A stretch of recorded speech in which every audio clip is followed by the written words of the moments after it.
नमस्कार दोस्तों, स्वागत है आपका एक और नए एपिसोड में। आज हम डुबकी लगाएंगे भगवान श्री कृष्ण की लीलाओं में, उनके जीवन के उन पहलुओं में जिनके बारे में कम बात होती है।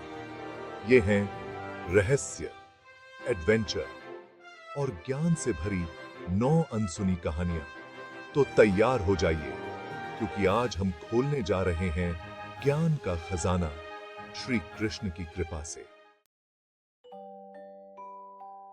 बचपन से ही कन्हैया थे नटखट, शरारती, लेकिन साथ ही साथ बहुत हैंडसम। मां यशोदा को डर लगता था कि कहीं बुरी नजर ना लग जाए उनके लाल को। एक दिन मां यशोदा ने अपने लाल को सजा दिया एक छोटी सी गोपी की तरह। कानों में झुमके, हाथों में चूड़ियां और माथे पर बिंदी। मां का यह उपाय काम कर गया। राक्षस भटक गए और कन्हैया रहे सुरक्षित। यह कहानी हमें सिखाती है कि प्यार और समर्पण से बड़ी कोई शक्ति नहीं होती। कभी कभी हमें अपनों की रक्षा के लिए अलग रास्ते अपनाने पड़ते हैं।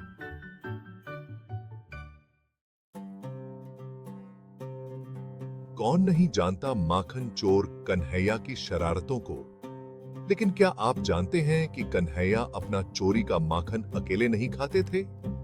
वो तो बांटते थे अपने साथी बंदरों को भी।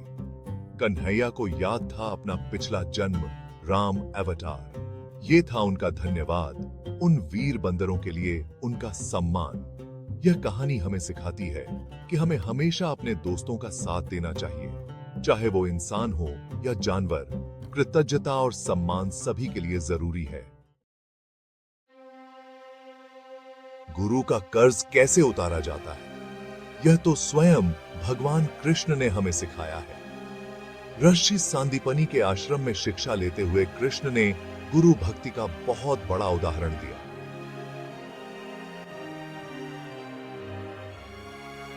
गुरु सांदीपनि का बेटा समुद्र में डूब गया।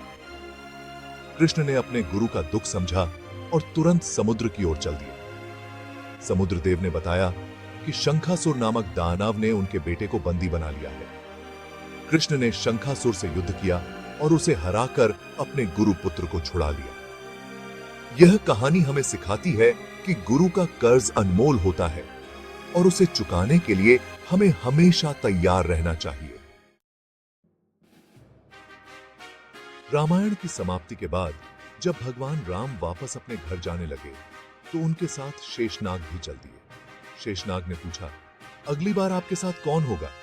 भगवान विष्णु बोले, द्वापर युग में जब हम की छू, जब मैं कृष्ण के रूप में जन्म लूंगा तो तुम मेरे बड़े भाई बलराम के रूप में मेरे साथ रहोगे।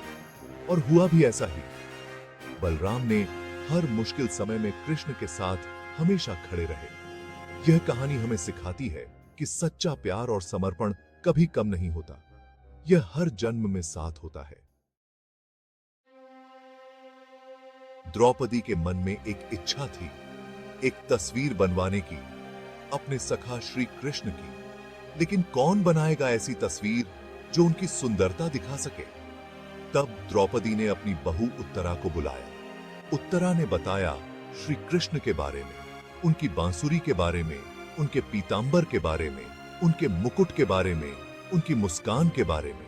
और तब देवताओं के शिल्पी विश्वकर्मा ने उत्तरा के शब्दों को कैनवास पर उतारा। बनी एक ऐसी तस्वीर जो आज भी हमें मंत्रमुग्ध कर देती है। यह कहानी हमें सिखाती है कि सच्ची श्रद्धा और प्यार अंधेरे को भी दूर कर सकता है। एक तरफ थे मुरली मनोहर, बंसी बजाते गोपियों संग रास रचाते नटखट कन्हैया। दूसरी ओर थे द्वारिकाधीश, रणनीतिज्ञ, योगेश्वर, सम्राट। यह था कृष्ण का दूसरा रूप। यह थी उनकी महान वायाक्तित्व की अनोखी छाप। प्रेम में खोए हुए कृष्ण और युद्ध में वीरता दिखाते कृष्ण। यह हमें सिखाता है कि जीवन एक जैसा नहीं होता।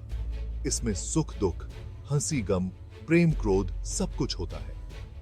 हमें हर परिस्थिति में ढलना सीखना चाहिए, जैसे पानी अपने बर्तन के हिसाब से ढल जाता है। कहते हैं प्रेम की कोई सीमा नहीं होती, कोई बंधन नहीं होता। प्रेम एक ऐसी भावना है जो हर बंधन को तोड़ देती है और हर दीवार को गिरा देती है। और जब बात हो कृष्ण और गोपियों के प्रेम की, तो यह बात सच साबित होती है। उनका प्रेम एक ऐसा उदाहरण है जो सदियों से लोगों के दिलों में बसा हुआ है। यह प्रेम था निश्चल, निरपेक्ष, दिव्य। गोपियों का प्रेम कृष्ण के प्रति इतना गहरा था कि वे हर पल उनके बारे में सोचती थीं। एक बार की बात है, कन्हैया अचानक बीमार पड़ गए। उनकी तबीयत इतनी खराब हो गई कि सभी चिंतित हो उठे। उनका शरीर तपने लगा और चेहरा पीला पड़ गया। कृष्ण की यह हालत देखकर सभी लोग परेशान हो गए। वैद्य, हकीम सब आ गए, लेकिन किसी की दवा काम नहीं आ रही थी। सभी ने अपनी पूरी कोशिश की, पर कोई फायदा नहीं हुआ। तभी वहां आईं गोपियां। प्यारे कृष्ण की बीमारी की खबर सुनकर वे दौड़ती हुई आईं और कृष्ण की हालत देखकर बहुत दुखी हो गईं। उन्होंने अपने प्यारे को इस हाल में देखकर सोच लिया कि चाहे कुछ भी हो जाए, वो अपने कृष्ण को ठीक करके रहेंगी। गोपियों ने मिलकर एक उपाय सोचा। गोपियों ने अपने पैरों की धूल ली और उसे कृष्ण के माथे पर लगा दिया। उनका प्रेम और भक्ति का प्रतीक था, और कहते हैं कि गोपियों के प्यार और उनकी भक्ति का यह असर हुआ कि कृष्ण जल्दी ही ठीक हो गए। उनका चेहरा फिर से चमकने लगा और वे स्वस्थ हो गए। यह कहानी हमें सिखाती है कि सच्चा प्यार सबसे बड़ी दवा है। गोपियों का प्रेम और उनकी भक्ति ने असंभव को संभव कर दिखाया।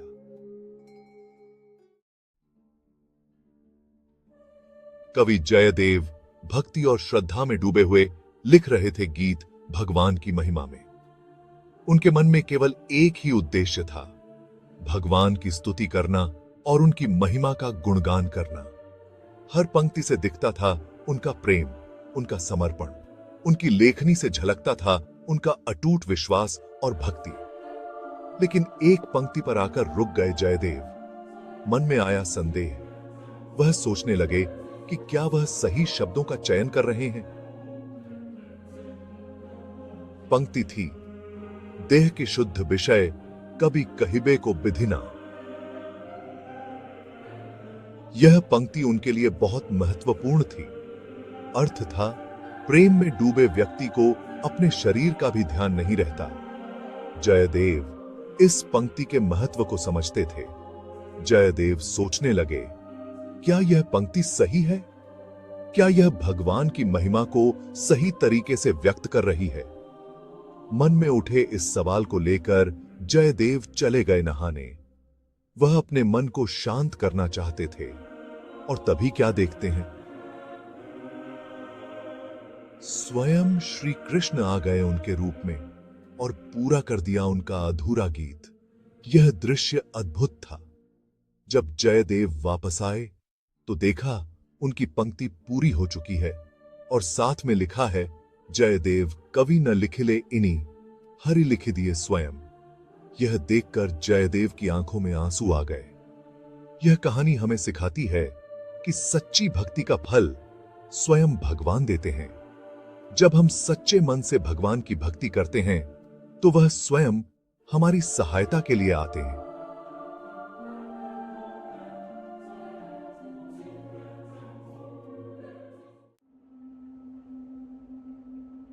युद्ध में अर्जुन के सारथी, धर्म के रक्षक श्री कृष्ण को मिला एक और नाम, रणछोड़। यह नाम उन्हें यूं ही नहीं मिला, इसके पीछे एक गहरी कहानी है। लेकिन इस नाम के पीछे छिपी है एक बड़ी योजना, एक बड़ा त्याग।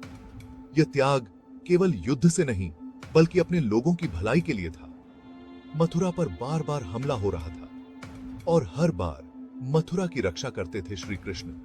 उनकी वीरता और रणनीति ने मथुरा को कई बार बचाया। लेकिन इस बार दुश्मन था बहुत शक्तिशाली, मगध का राजा जरासंध। जरासंध की सेना विशाल और अजेय मानी जाती थी। ऐसे में श्री कृष्ण ने एक योजना बनाई। यह योजना साधारण नहीं थी, बल्कि बहुत ही सूझबूझ से बनाई गई थी। उन्होंने तय किया कि वो युद्ध नहीं करेंगे, बल्कि युद्ध छोड़कर चले जाएंगे। यह निर्णय लेना आसान नहीं था, लेकिन यह आवश्यक था। यह सुनकर सब हैरान रह गए। किसी ने सोचा भी नहीं था कि श्री कृष्ण ऐसा कदम उठाएंगे। उन्होंने अपने लोगों की सुरक्षा के लिए, अपने धर्म की रक्षा के लिए युद्ध छोड़ने का फैसला लिया। यह फैसला उनके अनुयायियों के लिए एक बड़ा संदेश था। यह कहानी हमें सिखाती है कि कभी-कभी पीछे हटना भी जरूरी होता है। यह केवल एक रणनीति नहीं, बल्कि एक गहरी समझदारी का प्रतीक है। यह डरपोक होना नहीं, बल्कि समझदारी होती है। श्री कृष्ण ने यह साबित किया कि सच्ची वीरता केवल युद्ध में नहीं, बल्कि सही निर्णय लेने में भी होती है। तो दोस्तों, ये थी श्री कृष्ण की 9 अनसुनी कहानियां जो हमें सिखाती हैं जीवन जीने का तरीका, प्रेम, त्याग और समर्पण का तरीका। हर कहानी में छुपा है एक संदेश, एक गहरा ज्ञान। अगली बार फिर मिलेंगे नई कहानियों के साथ, नए रहस्यों के साथ। तब तक के लिए जय श्री कृष्ण।